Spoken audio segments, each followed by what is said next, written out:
राहुल कहता है, पता है बाकी परसों ना किसी पागल लड़की ने वीर की बाइक तोड़ दी। एक तुम कितनी शांत सी यार, सच में तुम बहुत प्यारी हो। बाकी मुंह लटकाते हुए कहती है, जिसने वीर की बाइक तोड़ी ना वो प्यारी लड़की मैं ही हूँ। बाकी की बात सुनते ही वो तीनों हैरान हो गए और उन्होंने एक साथ कहा, क्या बोला तुमने, फिर से बोलो। बाकी उदास होकर बोली, मैंने ही तोड़ी थी।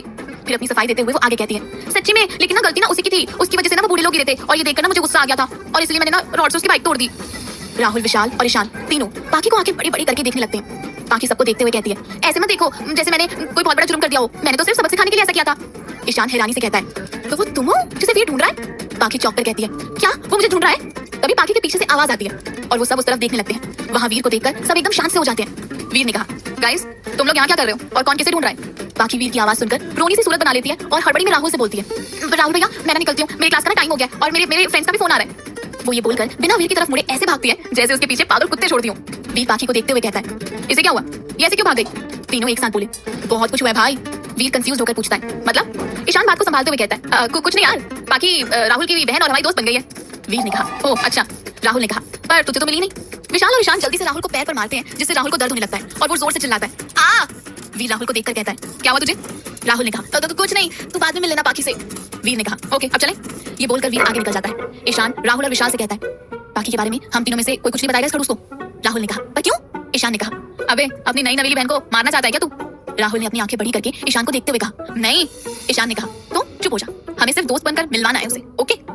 विशाल मुस्कुराते हुए कहता है, पर कुछ भी कहो, लड़की खतरनाक है भाई, कितना अच्छा लगेगा ना एक खतरनाक लड़की दूसरे खतरनाक लड़के से टकराएगी तब। ईशान मुस्कुराते हुए कहता है, खतरनाक तो है पर किसी के दिल की चाबी भी है।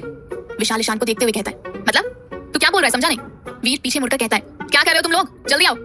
ईशान विशाल से कहता है, बाद में बताता हूँ, अभी चल। उधर बाकी भागते हुए क्लास पहुंचती है जिसे देखकर अनामिका उससे पूछती है, बाकी क्या हुआ, तू भागते हुए क्यों आ रही है? किसी ने तेरे पीछे कुत्ते छोड़ दिए क्या? बाकी हाफते हुए बोली, अरे वो मुझे ढूंढ रहा है। अनामिका ने कहा, तो पहले तू बैठ, पानी पी। अनामिका बाकी को बिठाकर उसे पानी पिलाती है और उसे शांत करती है। उसके बाद बाकी थोड़ी देर पहले जो कुछ भी हुआ वो सब अनामिका को बताती है। अनामिका उसे समझाते हुए बोलती है, देख अगर उन लोगों ने वीर को बताया होता ना तो अब तक मेरे बगल में तो बैठी नहीं होती, सो चिल बेबी। बाकी खुश होकर कहती है, या यू आर राइट। तब तक प्रिया और रितिका भी आ जाते हैं और चारों मिलकर बातें करने लगते हैं। थोड़ी देर में क्लास भी शुरू हो जाती है। वीर की भी क्लास चल रही होती है। वीर की क्लास खत्म होते ही उसके डैड का कॉल आ जाता है। वीर ने कहा, यस डैड। सुरेश जी ने कहा, बेटे मीटिंग पोस्टपोन हो गई है, लंच टाइम पर है, उनकी आज शाम की फ्लाइट है, अगर तुम जा सकते हो तो बोलो, नहीं तो मैं चला जाऊंगा। वीर ने कहा, नो डैड मैं चला जाऊंगा, मीटिंग खत्म होने के बाद वापस कॉलेज आ जाऊंगा। सुरेश जी ने कहा, मैंने तुम्हारे कॉलेज के पास ही होटल में रूम बुक किया है, वहां तुम्हारा सब वेट कर रहे होंगे, अभी 11:50 हुआ है, तुम 5 मिनट में वहां पहुंच जाओगे, मैंने जेमी के साथ जरूरी डॉक्यूमेंट्स भिजवा दिए। वीर ने कहा, thanks dad, bye. Suresh ji ने कहा, बाय बेटा। वीर अपनी मीटिंग के लिए निकल जाता है। इधर बाकी की क्लास खत्म हो गई और दूसरी क्लास में अभी टाइम था, इसलिए वो चारों बातें करने लगते हैं। प्रिया एक्साइटेड होकर बोली, तुम लोग कल की पार्टी में क्या पहनोगे? रितिका खुशी से बोली, मैं तो अपने भाई के लिए हुई नई ड्रेस पहनूंगी, पता है मुंबई से लेकर आया मेरे लिए, और तू क्या पहन रही है? प्रिया उदास होकर बोली, मेरे ये जी वो जी ने जो भेजा है ना वही पहनूंगी। अनामिका ने उसके सर पर मारते हुए कहा, कैसा सड़ा हुआ सा फेस बनाया है इसने, मैंने देखा इसके ये जी वो जी जो भी ड्रेस दिया उन्होंने बहुत सुंदर है। रितिका आंखें बड़ी करके बोली, सच में? अनामिका ने कहा, हाँ। रितिका ने पूछा, अनामिका तुम क्या पहन रही हो? अनामिका ने कहा, कल शॉपिंग की थी, एक ड्रेस लिया है वही पहनूंगी। प्रिया बाकी को देखकर कहती है, तू सबकी बातें सुन रही है, बाकी तुम बताओ ना तुम क्या पहन रही हो? बाकी प्रिया से कहती है, अभी तक डिसाइड नहीं किया है, कल देखा जाएगा क्या पहनना है। प्रिया हैरान होकर बाकी से बोलती है, बाकी तू पागल है क्या? सब पहले से डिसाइड करते हैं कि क्या पहनना है, लाइफ में पहला फ्रेशर पार्टी है हमारा, हम लोग पहले से इसकी तैयारी करते हैं और तू है जो बोल रही है डिसाइड नहीं किया अभी तक, मतलब हद है। बाकी हंसते हुए कहती है, मैं ऐसी ही हूँ। तभी सब एक साथ बोलते हैं, जय हो बाकी की। वो सब बात कर रही होती है कि तभी टीचर आ जाता है और क्लास शुरू हो जाती है। उधर वीर की मीटिंग तकरीबन 2 घंटे चलती है। वीर मीटिंग खत्म करके बाहर निकलता है और अपने ग्लासेस पहनते हुए सेक्रेटरी से कहता है, जेमी डैड को बोल देना डील हो गई है और मैं कॉलेज के लिए निकल रहा हूँ। ये बोलकर वीर वहां से निकल जाता है बिना जेमी की बात सुने। वीर कॉलेज जाकर अपनी क्लासेस अटेंड करने लगता है। इधर बाकी भी अपनी क्लासेस अटेंड करने में व्यस्त हो गई थी और आज तो उसकी एक्स्ट्रा प्रैक्टिकल क्लासेस भी होने वाली थी। ये करते करते शाम हो गई थी। बाकी दोस्तों के साथ अपना बैग लेकर क्लास से बाहर निकलती है। वीर की भी क्लास खत्म हो गई थी और वो बाहर खड़े होकर राहुल, ईशान और विशाल से बातें कर रहा होता है कि तभी राहुल की नजर बाकी पर पड़ती है और राहुल उसे बुलाने लगता है। बाकी राहुल को देखती है और फिर उसकी नजर वीर से मिलती है और वो सोचती है कि इसे इग्नोर कर देती हूँ, लेकिन राहुल के बार बार बुलाने पर वो चली ही जाती है। बाकी राहुल के सामने आकर बोली, जी बोलिए। राहुल पीछे खड़ी बाकी को देखकर बोलता है, अरे अपनी दोस्तों को क्यों छोड़ दिया, साथी ले आती। ईशान अनामिका की तरफ देखते हुए कहता है, हाँ अपने दोस्तों से नहीं मिलवाएंगे आप। बाकी अपने दोस्तों को इशारे से बुलाती है। वो तीनों बाकी के पास आती है। बाकी तीनों को राहुल, ईशान और विशाल से मिलवाती है, वीर को छोड़कर। ईशान अनामिका की तरफ अपना हाथ बढ़ाते हुए बोला, हेलो अनामिका। अनामिका भी हाथ मिलाते हुए कहती है, हेलो। राहुल और विशाल भी उनसे मिलते हैं। राहुल देखता है कि वीर से कोई भी इंटरेक्शन नहीं हुआ तो वो उन्हें खुद ही वीर से मिलवाता है। राहुल ने कहा, वीर इनसे मिलो, ये बाकी अनामिका, प्रिया और रितिका है। प्रिया, अनामिका, रितिका खुशी से उछलते हुए उससे कहती है, हेलो। विशाल ने धीरे से कहा, ये तीनों भी गई बस इस खतरनाक लड़की को छोड़कर। ईशान ने कहा, सही कहा भाई तूने। वीर उन तीनों के हेलो सुनकर सिर्फ हम बोलता है और वो तीनों तो वीर की सुनकर ही फ्लैट हो जाती है। बाकी अपनी नजरें फेरते हुए खुद से बोलती है, ये इतनी बदतमीज है, एक हेलो का जवाब भी ऐसे दे रहा है जैसे ऑर्डर दे रहा होगा, चिलकोसा कहीं का। वीर जो कब से छुप छुप कर बाकी को देख रहा था वो मन ही मन कहता है, मतलब हद है, एक हाई भी नहीं बोल सकती ये लड़की। विशाल ने कहा, चलो आज नए दोस्त बने तो इसी खुशी में हम लोग कॉफी पीते हैं। बाकी ने कहा, नहीं मुझे घर जाना है, एक तो मुझे बहुत जोर की भूख लगी है और दूसरा अगर मैं लेट हो गई तो ऑटो मिलने में प्रॉब्लम हो जाएगी। पाखी ये बात अपने पेट पर हाथ रखकर बोलती है, जिससे वो बहुत क्यूट लगती है और जिसे देखकर सबके चेहरे पर स्माइल आ जाती है। वीर भी मुस्कुराने से खुद को रोक नहीं पाता और वो जल्दी से अपनी मुस्कुराहट को सबसे छुपा लेता है। ईशान ने कहा, तो कॉफी के साथ कुछ खा भी लेना। पाखी ने कहा, नहीं, मेरे को घर जाने में लेट होगा, मुझे नहीं जाना। तभी प्रिया, ऋतिका और अनामिका तीनों मिलकर पाखी को फोर्स करने लगते हैं। चल ना यार प्लीज। पाखी मान जाती है और कहती है, ठीक है, मैं मम्मी को कॉल करके बता देती हूँ। पाखी अपनी मम्मी को कॉल करती है। पाखी ने कहा, हेलो मम्मी, मैं ना घर थोड़ा सा लेट आऊंगी। नीलम जी ने कहा, क्यों? पाखी ने जवाब दिया, दोस्तों के साथ कॉफी पीने जा रही हूँ। नीलम जी ने कहा, ठीक है, पर जल्दी आ जाना। पाखी ने कहा, ठीक है। पाखी इतना कहने के बाद कॉल कट कर देती है और सबको देखते हुए कहती है, चलें। पाखी के इतना कहते ही सब एक साथ कॉलेज के बाहर वाले कैफे की तरफ बढ़ जाते हैं। पाखी फिर से उन गरीब बच्चों को देखती है और अपने दोस्तों से 5 मिनट में आने का बोलकर उन बच्चों के पास जाती है। वो बच्चे पाखी को देखकर खुश हो जाते हैं। पाखी उन सबको आज भी कैंडी खरीद कर देती है। वापस अपने दोस्तों के पास आती है और वो देखती है कि सबके चेहरे पर मुस्कान थी। सब कैफे में जाते हैं, 2 टेबल एक साथ ज्वाइन करके बैठ जाते हैं और ऑर्डर करते हैं। जहां पाखी भी अपने लिए कॉफी और सैंडविच ऑर्डर करती है, वहीं वीर ब्लैक कॉफी ऑर्डर करता है। सब कुछ ना कुछ ऑर्डर करते हैं और आने का वेट करते हैं। वीर एक कॉल का बहाना बनाकर बाहर आ जाता है। 2 मिनट बाद ईशान भी बाहर आता है और फिर थोड़ी देर बाद दोनों अंदर आकर बैठ जाते हैं।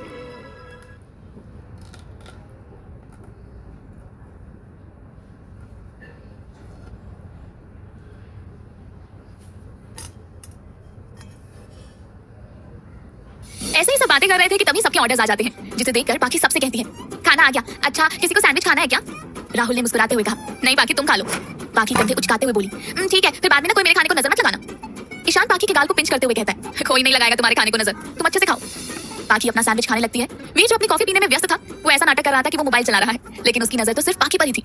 विशाल वीर को देखता है और उससे कहता है, वीर क्या फोन में घुसा हुआ है, हमसे बात कर ले। वीर फोन चलाते हुए बोला, हाँ बोलना, मैं सुन रहा हूँ। तभी पीछे से अदिति वीर को गले लगा लेती है। वीर अदिति का हाथ पकड़कर दूर करता है और गुस्से में उससे कहता है, what the hell, are you out of your mind? Aditi Veer से चिपकते हुए बोली, वीर तुम कब से यहीं बैठे हो? मैं कब से तुम्हारा बाहर वेट कर रही हूँ, मैं तुम्हें बहुत मिस कर रही थी। उन दोनों को देखकर पाखी धीरे से ईशान से कहती है, ये तो चलती फिरती मेकअप की दुकान है, कौन है ये, इसकी गर्लफ्रेंड है क्या? ईशान पाखी से धीरे से कहता है, ये हमारी क्लास की चिक्कू है जो हमेशा बिना किसी रीजन के वीर से चिपकती रहती है, और ये वीर की गर्लफ्रेंड नहीं है, वीर तो इससे दूर भागता है। थोड़ी देर वेट करो, तुम खुद देखकर समझ जाओगी। पाखी ने हाँ में अपना सर हिलाते हुए कहा, ओके। राहुल दांत दिखाते हुए बोला, हाय अदिति, आओ मैं तुम्हें अपनी बहन और दोस्तों से मिलवाता हूँ। अदिति अपने बाल झटकते हुए बोली, व्हाटएवर, मुझे नहीं मिलना तुम्हारी किसी दोस्त और बहन से। फिर अदिति पाखी को देखती है और मुंह बनाकर बोलती है, यू, ये कैसे खा रही है, इसे मैनर्स नहीं पता है क्या?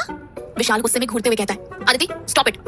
पाखी विशाल को चुप कराकर अदिति से कहती है, मैं बताऊं तुम्हें कि मैं कैसे खा रही थी? देखो ध्यान से देखना, ठीक है?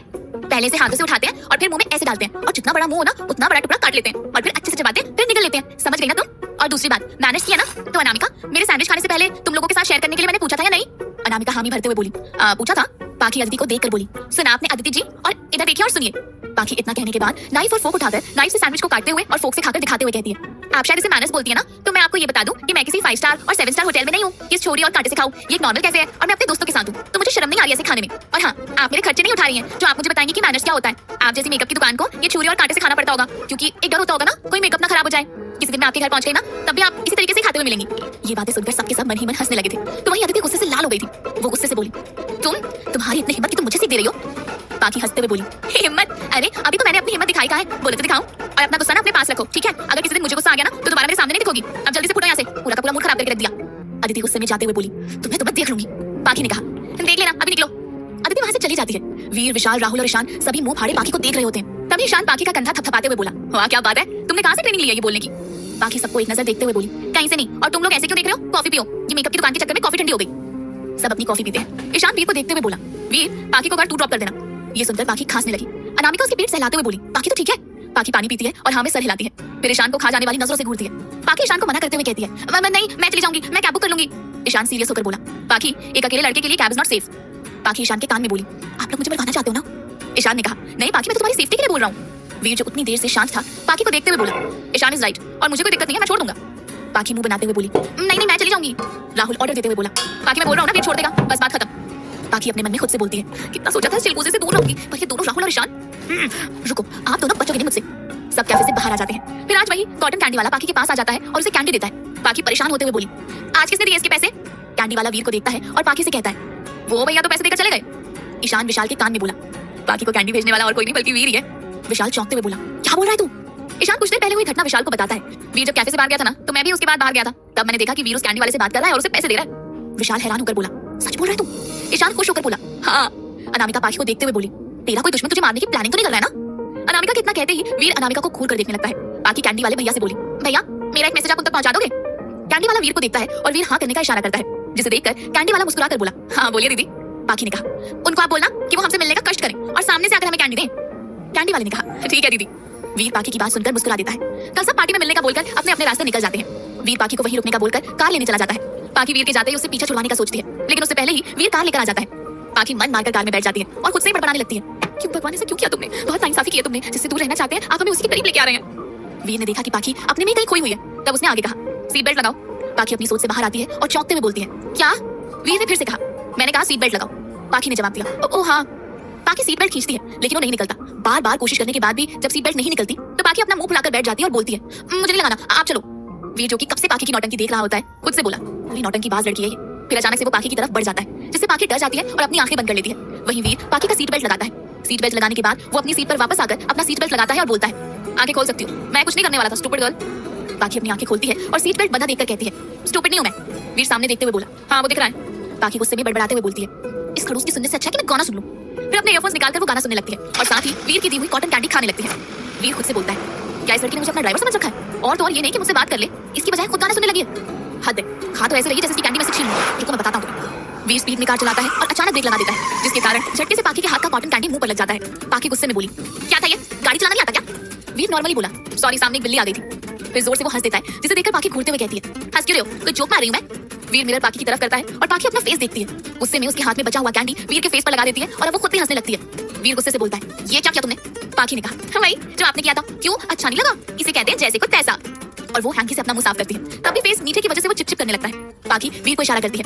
पाखी ने कहा सीट बेल्ट खोलो। वीर ने कहा क्यों? पाखी ने अपना फेस दिखाते हुए कहा आपके किए हुए काम को धोना है। इतना सुनकर वीर सीट बेल्ट खोल देता है। पाखी कार से उतरकर फेस क्लीन करती है और वीर के पास आकर कहती है ये लीजिए और अपना चेहरा भी धो लीजिए, नहीं तो चीटी लग जाएगी। वीर ने कहा व्हाट? पाखी शांति से कहती है कुछ नहीं, फेस धो लीजिए। वीर भी अपना फेस धोता है और फिर दोनों कार में बैठते हैं। वीर ने पूछा एड्रेस बताओ। पाखी अपना फोन निकालती है और वीर की कार से कनेक्ट करके लोकेशन शेयर कर देती है। वीर मन में अपने मुंह से भी तो बोल सकती थी। पाखी अपने मन में अब तो मैं बात भी नहीं करूंगी इनसे। वीर तकरीबन 30 मिनट के बाद एक प्यारे से घर के बाहर कार रोकता है। पाखी अपने बैग से नोटपैड निकालती है और उसमें थैंक यू लिखती है और उसे लेकर स्टीयरिंग पर चिपकाकर कार से निकल जाती है। वीर हैरानी से पाखी को जाते हुए देखता है और उसके घर में जाने के बाद ही वो नोट पढ़ता है जिसमें लिखा था थैंक यू घर ड्रॉप करने के लिए और अगली बार से अचानक ब्रेक मारने की जरूरत नहीं है, गाड़ी अच्छे से चलाना सीख लो। नोट पढ़कर वीर मुस्कुराता है और नोट को अपने पॉकेट में रख लेता है। पाखी घर में घुसते ही खुशी खुशी नीलम जी को बताने लगती है। पाखी खुशी से मम्मी पता है आज मेरे बहुत सारे दोस्त बने और एक भाई भी। फिर वीर के बारे में सोचते हुए एक इंसान और है जो कि दोस्त नहीं है और उसके साथ अभी लड़ाई चल रही है, आगे का पता नहीं। नीलम जी पाखी को देखते हुए कहती है वाह भाई भी बना लिया, दोस्त भी बना लिए और लड़ाई भी कर ली, अच्छा है लगे रहो बेटा, किसी दिन सबको खाने पर बुलाओ। पाखी कुछ सोचकर पापा जब छुट्टी लेकर आएंगे ना तब मैं सबको बुलाऊंगी। नेक्स्ट मॉर्निंग पाखी जल्दी उठकर घर का काम करके सबके साथ नाश्ता करती है। नाश्ते के बाद पाखी नीलम जी के पास जाती है और उनसे पूछने लगती है मम्मी आज शाम की पार्टी में क्या पहनूं? नीलम जी मुस्कुराते हुए कहती है कुछ भी पहन लो, तुम पर सब अच्छा लगता है। अच्छा शाम को कितने बजे तक आओगी? पाखी ने कहा 8:30 तक घर आ जाएंगे। नीलम जी ने कहा ठीक है ज्यादा लेट मत होना। पाखी ने कहा नीलम जी कुछ याद करते हुए अरे वो नेवी ब्लू कलर वाला गाउन पहन लो ना जो पिछले महीने बनाया था। पाखी खुश होते हुए कहने लगी ठीक है। शाम का समय सभी अपनी अपनी तैयारियों में लगे हुए थे। कोई पार्लर से आ रहा था तो कोई अपने बाल सेट करवा रहा था, तो वहीं वीर भी तैयार था। वीर ने ब्लू कलर की एक टक्सीडो सूट के साथ शाइनिंग ब्लैक शूज पहन रखे थे। उसने एक हाथ में वॉच पहन रखी थी और उसके बाल जैसे सेट किए हुए थे। वीर की हाइट 5 फुट 11 इंच थी, जिसके कारण उस पर ये ड्रेस एकदम परफेक्ट लग रहा था। वीर इतना हैंडसम लग रहा था कि कोई भी लड़की एक ही नजर में उस पर अपना दिल हार बैठती। विशाल, राहुल और ईशान भी वीर को टक्कर दे रहे थे। न जाने आज कितनों का दिल इन चारों पर आने वाला था। वहीं अदिति भी आज वीर को अपना जलवा दिखाने के लिए रेडी थी। आज अदिति सुबह से ही अपना सारा टाइम सैलून में निकाल रही थी। उसका रिजल्ट ये था कि वो आज काफी खूबसूरत लग रही थी। अदिति ने आज पार्टी में जाने के लिए ब्लैक कलर का शॉर्ट ड्रेस पहना था। अनामिका ने भी रेड कलर का फुल वन पीस पहना था और अपने बालों को खुला छोड़ रखा था। उसे ज्यादा मेकअप पसंद नहीं था, इसलिए उसने बस हल्के से मेकअप के साथ रेड लिपस्टिक लगाई थी। अनामिका ने ठान लिया था कि आज वो ईशान के दिल पर छुरियां चला कर ही रहेगी। वहीं प्रिया ने सिल्वर कलर का गाउन पहन रखा था विद हेवी मेकअप, वो भी बहुत सुंदर लग रही थी। ऋतिका ने पिंक कलर की ड्रेस पहनी थी, जिसके कारण ऋतिका आज किसी बार्बी डॉल की तरह लग रही थी। सभी एक साथ वेन्यू के लिए निकल गए। पार्टी वेन्यू पार्टी हॉल में सबसे पहले वीर की एंट्री होती है और उसके साथ ही उसके दोस्तों की भी। उनके अंदर जाते ही अदिति की एंट्री होती है और वो अपना जलवा बिखेरना चालू कर देती है, जिसे देखकर सारे लड़के आगे बढ़ने लगते हैं। ये सब देखकर अदिति बहुत खुश हो जाती है और मनी मन सोचती है आज तो मैं वीर को पाकर ही रहूंगी। अनामिका पाखी को कॉल करती है। अनामिका ने कहा हेलो पाखी तो कब तक आ रही है? पाखी ने कहा थोड़ा टाइम लगेगा। अनामिका ने कहा और कितना टाइम लगाएगी? अच्छा सुन हम लोग निकल गए हैं, सीधा पार्टी में ही मिलते हैं। पाखी ने कहा ठीक है मैं भी निकलती हूँ। थोड़ी देर बाद सब पार्टी में पहुंचते हैं। उस जगह को देखकर प्रिया ने उछलते हुए कहा वाओ कितनी खूबसूरत जगह है। ऋतिका ने कहा हाँ यार। अनामिका चारों तरफ देखते हुए बोली डेकोरेशन भी काफी अच्छी की गई है।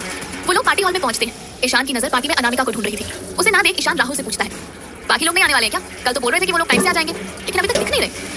राहुल ने कहा हाँ अभी तक आई नहीं है, सुबह बात की थी तब तो बोली थी वो आएगी, रुको मैं कॉल करके देखता हूँ। राहुल ने जैसे ही अपना फोन निकाला वैसे ही उसकी नजर दरवाजे पर गई जहाँ से अनामिका आ रही थी। ईशान दरवाजे की तरफ देखता है और अनामिका को देखता ही रह जाता है। वो अपने मन में बोलता है आज ये लड़की मेरी सांसें रोकने का इरादा करके आई है क्या? यार ये कितनी प्यारी लग रही है। राहुल उन लोगों को इशारा करके उन्हें अपने पास बुला लेता है। अनामिका, प्रिया और ऋतिका उनके पास आते हैं और हाय बोलते हैं। वीर को छोड़कर सबसे हाथ मिलाते हैं। ईशान अनामिका से हाथ मिलाता है और उसमें ही खो जाता है। वो अनामिका में इतना खोया हुआ था कि उसे पता ही नहीं चला कि कितनी देर से वो अनामिका का हाथ पकड़े हुए था, जिसे देखकर विशाल ईशान के कान में बोला, भाई छोड़ दे और कितनी देर तक हाथ मिलाना है तुझे। विशाल की बात सुनकर ईशान अनामिका का हाथ छोड़ देता है और अपना सर खुजलाने लगता है। राहुल ने अनामिका से पूछा, बाकी नहीं आई? अनामिका ने कहा, उसे थोड़ा सा टाइम लगेगा। राहुल कुछ बोलता उससे पहले ही वीर एटीट्यूड में बोलता है, हाँ कल शक्ल बिगड़ गई थी ना, हो सकता है कि मेकअप करने में ज्यादा टाइम लग रहा हो। उसका इतना कहते ही सब एक साथ वीर को घूरने लगते हैं, जिसे देखकर वीर आगे बोला, ऐसे क्या देख रहे हो, लड़की है मेकअप तो करती होगी। प्रिया उनसे बोली, अच्छा हम अपने क्लास के दोस्तों से मिलकर आते हैं। विशाल मुस्कुराकर बोला, हाँ क्यों नहीं, वैसे भी आज तो तुम लोगों का ही दिन है। उनके जाने के बाद सब वीर को देखने लगते हैं। वीर सबको देखकर बोला, ऐसे क्या देख रहे हो? ईशान घूर कर देखते हुए कहता है, वीर तुमने पार्टी के साथ कुछ किया तो नहीं है ना? वीर गुस्से में बोला, तुम लोग मुझे क्या समझ के रख रहे हो, मैं कोई गुंडा हूँ क्या? विशाल सबको शांत करते हुए बोला, वीर तो गुस्सा क्यों हो रहा है, हम तो ऐसे ही पूछ रहे थे, अब चल सारे जूनियर्स का वेलकम करने का टाइम हो गया। वो लोग स्टेज की तरफ बढ़ जाते हैं। विशाल स्टेज पर जाकर अनाउंस करता है, गुड इवनिंग फ्रेंड्स, आज की ये पार्टी हमारे प्यारे जूनियर्स के लिए है, तो चलिए उनका स्वागत करते हैं। विशाल एक एक करके सारे स्टूडेंट्स का नाम लेता है और अदिति सबको फ्लावर का बुके देती है। जब अनामिका, ऋतिका और प्रिया को फ्लावर देने का टाइम आया तब अदिति उनको घूरने लगती है और गुस्से में उनको बुके पकड़ा देती है। विशाल बाकी का नाम लेता है लेकिन वो नहीं आती। विशाल एक बार फिर से उसका नाम लेता है, जिसे देखकर अदिति बोलती है, विशाल लगता है वो लड़की मुझसे डर गई है कल की धमकी से, प्लीज दूसरे का नाम ले लो। अदिति के ये बोलते ही सामने का दरवाजा खुलता है और बाकी की एंट्री होती है। बाकी ने नेवी ब्लू कलर की deep neck off shoulder gown पहनी हुई थी, बालों को मेसी बन में बनाकर ऊपर एक बटरफ्लाई क्लिप लगाया था, आंखों में काजल, होठों पर पिंक कलर की हल्की लिपस्टिक, उसके एक हाथ में ब्रेसलेट और दूसरे में घड़ी थी। वो धीरे धीरे अपने गाउन को संभालते हुए अंदर आ रही थी। बाकी को देखकर अदिति का मुंह बन जाता है, तो वहीं राहुल, विशाल, ईशान, अनामिका, प्रिया और ऋतिका के चेहरे पर मुस्कान आ जाती है। जैसे ही दरवाजा खुलता है वैसे ही वीर भी पीछे मुड़कर देखता है और देखता ही रह जाता है। वीर हिलना डुलना तो क्या अपनी आंखें झपकाने जैसे खुल गया था और उसका हल्का सा मुंह खुला रह गया। वीर को वहां बाकी के अलावा और कोई नजर ही नहीं आ रहा था। जैसे जैसे बाकी के कदम आगे बढ़ रहे थे वैसे वैसे वीर की धड़कनें भी बढ़ रही थी। वीर के मन में तो बाकी को देखकर गाना बजने लगता है, तेरे साथ साथ ऐसा कोई नूर आया है, चांद तेरी रोशनी का हल्का सा एक साया है। ईशान जो वीर को ही देख रहा था वो विशाल से कहता है, आज किसी का दिल किसी के लिए पागल होने वाला है, आज एक और दिल नहीं पिघलाना तो मेरा नाम बदल देना। विशाल ने ईशान से पूछा, तू किसकी बात कर रहा है, कहीं तू अपनी बात तो नहीं कर रहा है? ईशान सर पर मारते हुए, मैं अपनी बात नहीं कर रहा हूँ, वो सामने दीवाने को देख। विशाल सामने वीर को देखता है और हैरानी से कहता है, ओ भाई साहब ये कब हो गया, मैं भी तेरी साइड, अगर आज इसका दिल नहीं पिघलाना तो मेरा भी नाम बदल दियो। ईशान खुश होकर बोला, चल किसी से शर्त लगाते हैं। विशाल कंफ्यूज होकर बोला, कैसी शर्त? ईशान ने कहा, आज बाकी को घर छोड़ने वीर ही जाएगा। विशाल ने कहा, हाँ चल लगाते हैं, जीत पक्का हमारी होगी। ईशान खुशी से कहता है, आज सिर्फ तो देखता जा, आज वो होगा जो हमने कभी सोचा नहीं होगा। अदिति जो विशाल और ईशान की बातें सुन रही थी, वीर को बाकी को ऐसे देखता देखकर अंदर तक जल गई थी। वो बोली, नो नो ये कभी नहीं हो सकता, वीर सिर्फ मेरा है, ये दो कौड़ी की लड़की मेरी जगह नहीं ले सकती, कभी नहीं, मैं इसे जान से मार दूंगी। मैंने आज तुम्हारी इज्जत नहीं उतारी ना, तो मेरा नाम भी अदिति नहीं। इतना कहते ही वो वहां से चली जाती है। बाकी वीर के बगल से गुजरकर स्टेज पर आती है। राहुल अपना हाथ देकर उसे स्टेज पर चढ़ाता है और बाकी को फूलों का गुलदस्ता देता है और बाकी को गले लगा लेता है, जिसे देखकर वीर सपनों से बाहर आता है और राहुल को बाकी के गले मिलते देखकर वीर को उससे जलन होने लगती है। राहुल ने कहा, you are so cute my princess, नजर न लगे मेरी प्रिंसेस को। ईशान वीर को देखते हुए राहुल के कंधे पर हाथ रखता है और बोलता है, नजर तो लग गई है बाकी को किसी की। राहुल कंफ्यूज होकर बोला, किसकी नजर लगी? ईशान बात संभालते हुए बोला, अरे प्रिंसेस इतनी सुंदर लग रही है कि नजर तो लगेगी ना। राहुल ने कहा, हाँ हाँ सही कहा तूने, रुक मैं कुछ करता हूँ। इतना कहते ही राहुल बाकी की आंखों के किनारे से काजल लेता है और बाकी के कान के पीछे लगा देता है, जिसे देखकर बाकी खिलखिलाकर हंस देती है। कुछ ही देर में सब नीचे आ जाते हैं। अनामिका, प्रिया और ऋतिका बाकी को गले से लगा लेती हैं। ईशान अनामिका की तरफ देखकर कहता है, हम भी हैं, हमको भी बुला लो। अनामिका ने ईशान की तरफ देखा और कहा, कोई जरूरत नहीं है। ईशान मुंह बनाकर कहता है, यार फ्रेंड्स है तो एक ग्रुप हग तो मिलना ही चाहिए। बाकी ईशान की बात सुनकर उससे कहती है, आप लोग भी आ जाओ। विशाल, ईशान और राहुल तीनों आकर सबको गले लगाते हैं, लेकिन वीर अपनी जगह पर ही रहता है। ईशान वीर को देखकर बोलता है, तू क्या हमारा दुश्मन है? वीर आंखें चढ़ाकर बोला, नो। ईशान ने कहा, तो आना। वीर भी आकर गले लगा लेता है। थोड़ी देर बाद सब अपनी बातों में व्यस्त हो जाते हैं। ऋतिका बाकी और वीर से बोली, अरे आप दोनों ने कल डिसाइड किया था क्या कि सेम कलर पहन के आना है? तब जाकर सब ध्यान देते हैं कि बाकी और वीर की कॉस्ट्यूम मैच कर रही थी। प्रिया दोनों को देखते हुए कहती है, हाँ यार सच में दोनों दूल्हा दुल्हन लग रहे हैं, जैसे आज इनकी शादी हो। ये सुनते ही बाकी के मुंह से पूरा का पूरा कोल्ड ड्रिंक बाहर आ जाता है और साथ में खांसी भी। वीर जो बाकी के बगल में खड़ा था वो बाकी की पीठ को रब करने लगता है, जिससे बाकी की आंखें बंद हो जाती हैं। वीर बाकी को एक चेयर पर बिठाता है और अपने हाथों से पानी पिलाता है। बाकी थोड़ी शांत होती है, तब वीर भी थोड़ा चैन की सांस लेता है। बाकी का गाउन बैकलेस था जो उसकी पूरी कमर तक था और वीर का हाथ बाकी की खुली पीठ पर था। वीर का ध्यान जब उसके हाथों पर जाता है तब वो जल्दी से अपने हाथ हटा लेता है और दूर जाकर खड़ा हो जाता है। बाकी प्रिया को घूरकर मन में सोचती है, हद है, पागल लड़की है, फ्लो फ्लो में कुछ भी बोल देती है। मैं और चिलगोजे से शादी कभी नहीं, इतनी दुश्मनी काफी नहीं है क्या, महायुद्ध करना है? तब वो वीर की तरफ देखती है, इसे भी आज यही कलर पहना था क्या? फिर ऊपर देखकर वो भगवान से बोलती है, सॉरी आज ही कुछ ज्यादा स्मार्ट लग रहा है, थोड़ी देर के लिए दुश्मनी भूलकर तारीफ करती, माफ करना ठीक है? ईशान विशाल से बोला था ना आज कुछ देखने को मिलेगा। ये बोलकर ईशान अपनी बगल में देखता है तो अनामिका थी। अनामिका उन दोनों को देखकर बोली, मतलब क्या है आपका? ईशान ने कहा, तुम शर्त लगाओगे मुझसे? अनामिका ने पूछा, कैसी शर्त? ईशान ने कहा, आज बाकी को वीर घर छोड़ने जाएगा। अनामिका हंसते हुए बोली, बिल्कुल नहीं होगा ऐसा, क्योंकि बाकी और वीर को आप जानते नहीं हो, बाकी उससे दूर ही रहना चाहती है। ईशान हंसते हुए बोला, ठीक है इसी बात पर तुम शर्त लगा लो, अगर तुम हारी तो तुम्हें ट्रीट देनी होगी और अगर मैं हारा तो तुम जो बोलोगी वो मैं करूंगा। अनामिका ने कहा, ठीक है। और तब सभी म्यूजिक की धुन पर डांस कर रहे थे। राहुल बाकी के पास आकर उससे कहता है, बाकी तू गाना गाना। बाकी ने कहा, नहीं मुझे नहीं गाना, मैं खुद में गा लेती हूँ, इतने सारे लोगों के सामने मुझसे नहीं होगा और मुझे गाना भी नहीं है, समझे? राहुल ने कहा, पाकी प्लीज गाना यार। पाकी ने कहा, नहीं भाई बिल्कुल भी नहीं। अनामिका और प्रिया साथ में बोली, हाँ पाकी गा लेना, देखना पार्टी कितनी बोरिंग लग रही है। सब पाकी को इंसिस्ट करने लगते हैं, जिससे पाकी भी मान जाती है और कहती है, ठीक है गाती हूँ पर गिटार चाहिए। ईशान ने कहा, मैं अभी लेकर आया। ये बोलकर वो पीछे मुड़ता है कि गिटार बजने की आवाज आती है और सब आवाज की तरफ देखने लगते हैं और वीर को ऐसे गिटार बजाते देखकर सब हैरान हो जाते हैं और उन दोनों को एक साथ गाने को बोलते हैं। विशाल पाकी को माइक देता है। पाकी वीर के पास जाकर वीर को देखकर गाना गाना शुरू कर देती है।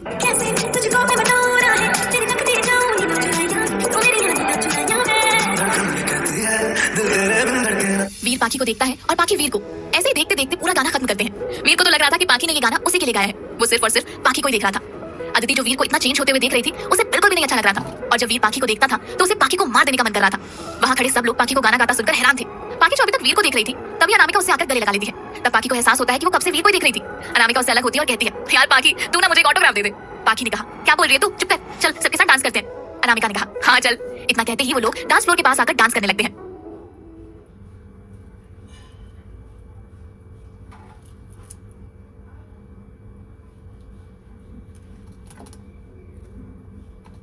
सबको ऐसे डांस करता देख अदिति भी उनके पास जाकर डांस करने लगती है। बाकी अपनी ही धुन में डांस कर रही थी। उसे पता भी नहीं चला कि कब अदिति उसके पास आकर डांस करने लगी थी। अदिति अपनी हील्स से पाकी की ड्रेस को दबा देती है और दूसरी तरफ से उसकी एक फ्रेंड भी यही करती है, जिसके कारण जैसे ही पाकी घूमती है वैसे ही एक चर्र की आवाज आती है। उस आवाज को सुनते ही सब उस आवाज की तरफ देखने लगते हैं और ये देखकर कि पाकी की ड्रेस फट गई थी सब चौंक जाते हैं। पाकी को अदिति की इस हरकत पर बहुत गुस्सा आया। उसने अपनी ड्रेस को देखा जो फट गई थी, जिससे उसकी स्किन साफ दिखाई दे रही थी। पाकी अदिति को गुस्से वाली नजरों से देखती है और वो जैसे ही कुछ बोलने वाली थी कि उससे पहले ही वीर और राहुल दोनों अदिति पर चिल्लाने लगे। राहुल गुस्से से अदिति को बोला, हाउ डेयर यू, तुमने मेरी बहन की ड्रेस को खराब कैसे किया? अदिति रिलैक्स होकर बोली, हो राहुल मैंने क्या किया, मैं तो बस डांस कर रही थी, वो तो गलती से मेरे हील्स के नीचे पाकी की ड्रेस आ गई। राहुल गुस्से में बोला, अदिति ये सबने देखा कि तुमने क्या किया है। अदिति हंसते हुए बोली, राहुल मैं पाकी को इसके पैसे पे कर दूंगी, वैसे भी इस जैसी चीप लड़कियों के लिए पैसे से बढ़कर और क्या होगा। अदिति की बात सुनकर उसके कुछ दोस्त हंसते हुए बोलते हैं, क्या राइट अदिति, वैसे भी ना इसकी ड्रेस मुझे देखकर ही लग रहा है कि सरोजनी जैसी टाउन मार्केट से ली है। ये बोलकर सब जोर जोर से हंसने लगते हैं। राहुल कुछ बोलने ही वाला था कि तभी पाकी राहुल को बीच में ही रोक देती है और अपने गुस्से को दबाकर हंसते हुए अदिति को और उसके दोस्तों को कहती है, hey guys just a minute, तुम लोग 5 मिनट रुकना, ओके। पाकी ने उसके बाद फिर अदिति की तरफ इशारा किया और आगे बोली, स्पेशली तुम रुकना। पाकी अनामिका के पास जाकर बोली, अनामिका चल मेरे साथ। पाकी राहुल को देखकर बोली, राहुल भैया क्या आप हमारे साथ रेस्ट रूम तक चल सकते हो? राहुल ने हाँ में अपना सर हिलाया और पाकी के साथ वहां से वो चला जाता है। उनके जाने के बाद वीर अदिति को गुस्से में बोला, ये तुमने अच्छा नहीं किया अदिति, अपनी इंसल्ट नहीं करवाना चाहती हो तो अभी के अभी यहाँ से चली जाओ। वो लड़की इतनी शरीफ नहीं है, वो तुम्हें इतनी आसानी से नहीं छोड़ेगी और अपनी इस इंसल्ट का बदला तुमसे लेकर रहेगी। अदिति गुस्से में वीर से बोली, कल की आई लड़की के लिए तुम मुझे सुना रहे हो वीर, और उस लड़की की औकात क्या है जो वो मेरी इंसल्ट करेगी, वो मेरी सैंडल के बराबर भी नहीं है। वीर गुस्से में बोला, ओ शट अप अदिति, मैंने तुम्हें एक दोस्त होने के नाते समझाने की कोशिश करी है, वैसे भी तुमने उसके साथ अच्छा नहीं किया है, तुम्हारे साथ भी अच्छा नहीं होना चाहिए, तुम्हें भी इसकी सजा भुगतनी चाहिए। ये बोलकर वीर साइड हो जाता है और अदिति को वीर का ऐसे बात करना अच्छा नहीं लगता। वो गुस्से में तमतमाने लगती है। उसी टाइम राहुल की एक कातिलाना मुस्कान के साथ एंट्री होती है और फिर अनामिका भी वही एक कातिलाना मुस्कान लिए थी। दोनों आकर एक एक साइड खड़े हो जाते हैं। उसके बाद एंट्री होती है पाकी की। पाकी जो पहले जितनी खूबसूरत लग रही थी अब तो वो उतनी ही सेक्सी लग रही थी। हुआ ये था कि अदिति ने जहां से वो ड्रेस फाड़ा था, पाकी ने अपना दिमाग लगाकर उसे थोड़ा सा और फाड़ दिया और फिर उसने पिन से नॉट बनाकर कमर पर बांध दिया, जिससे पाकी का एक पैर पूरा और दूसरा पैर आधा दिख रहा था। पाकी जैसे जैसे चलकर अदिति के पास आ रही थी, सबकी आंखें पाकी पर थी।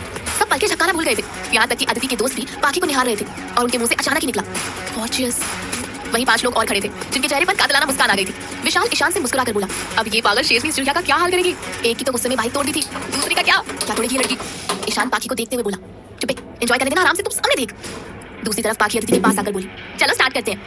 पहला मैंने तुम्हें आपसे तुम क्यों बोला, वो इसलिए क्योंकि तुम इज्जत करने के लायक नहीं। लगता है कल की बातें तुम भूल गई हो। मैंने तुम्हें कहा था कि तुम मेरे खर्चे नहीं उठाती, कि कुछ भी बोलोगी और मैं उसे चुपचाप सुन लूंगी, और ये भी बोला था कि मुझे गुस्सा मत दिलाना, नहीं तो मैं अपनी पर आ गई तो तुम्हें तुम्हारी औकात दिखा दूंगी। बाकी अदिति के पास जाकर उसके गाल को छूते हुए बोली, जिस बंदे के लिए तुम इतना मेकअप और ये शॉर्ट ड्रेस पहनकर आई थी, क्या उसे अपने हुस्न के जाल को बिखेर कर पटा लोगी? उसने तो तुम्हें एक नजर उठाकर देखा तक नहीं। बाकी वीर को देखती है और फिर राहुल की तरफ मुड़कर पूछती है, क्यों राहुल भाई मैंने सही कहा ना? ये सुनकर अदिति के तन बदन में आग लग जाती है और वो गुस्से में चिल्लाते हुए पाकी को थप्पड़ मारने के लिए आगे बढ़ते हुए बोली, यू बिच। पाकी तुरंत ही अदिति का हाथ पकड़कर मोड़ देती है, फिर गुस्से में घूर कर बोली, ए कमीनी चुप एकदम चुप, अभी मेरा बोलना खत्म नहीं हुआ है तो शांति से खड़े रह, नहीं तो हाथ ऐसे मोड़ दूंगी कि 2 महीने तक प्लास्टर से छुटकारा नहीं मिलेगा, समझी? और क्या कहा? डाउन मार्केट ड्रेस तू जो कर रही है डिजाइनिंग कोर्स ना, वो मैं पिछले 6 साल से कर रही हूँ। पहले अपनी मासी को देखकर, फिर अपनी माँ को देखकर, और जो तूने मेरी ये ड्रेस बर्बाद करी है उसे मैंने अपने आप से बनाया है। और ये ड्रेस लेने के लिए ना एक कस्टमर बहुत इंसिस्ट कर रही है, किसी भी कीमत पे ये ड्रेस लेने को तैयार थी, पर मेरी मम्मी ने बेचने से मना कर दिया, शायद आज के दिन के लिए, किसी को उसकी औकात दिखाने के लिए। और तुम जानती हो वो इंसान कौन है? बाकी राहुल को बोली, भाई उन्हें कॉल लगाइएगा। राहुल फोन में देखते हुए बोला, ठीक है। राहुल कॉल कर फोन स्पीकर पर कर देता है। 2 रिंग में ही कॉल उठ जाता है और उधर से लेडी की आवाज आती है। लेडी ने कहा, हेलो कॉल। बाकी राहुल से फोन ले लेती है और फिर बोली, हेलो आपने किसी ड्रेस के लिए रिक्वेस्ट किया था? लेडी ने कहा, हाँ मैंने एक इंस्टा पेज पर ड्रेस को देखा था, वो मुझे चाहिए अपने बेटी के लिए। बाकी स्माइल करके बोली, क्या आप अपना नाम बता सकती हैं? वो लेडी बोली, मेरा नाम आस्था चौधरी है। ये नाम सुनकर वहाँ खड़े सब हैरान हो गए। अदिति खुद ये नाम सुनकर सुन्न हो गई। वो लेडी कोई और नहीं बल्कि अदिति की मॉम थी। अदिति धीरे से बोली, मॉम?